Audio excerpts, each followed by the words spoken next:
Berpikir mungkin habis maghrib meninggal, dan itu sudah banyak kejadian, ya, orang yang bisa Allah beri kemuliaan meninggal selepas salat. Kalau nanti salat Isya, maka anggaplah, ya, berusahalah menganggap, berihsanlah bahwa salat Isya nanti adalah salat terakhir. Mungkin besok subuh kita enggak ketemu lagi, mungkin nanti malam jam 2 kita dijemput. Itu orang ingat akhirat, makanya salatnya bertambah khusyuknya, bertambah semangatnya. Oh, terbangun lagi di tengah malam, maka salatlah tahajud.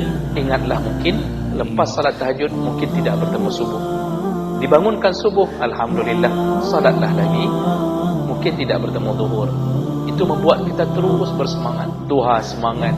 Ini orang yang selalu mengingat kematian. Tapi orang yang tidak pernah ingat-ingat ini,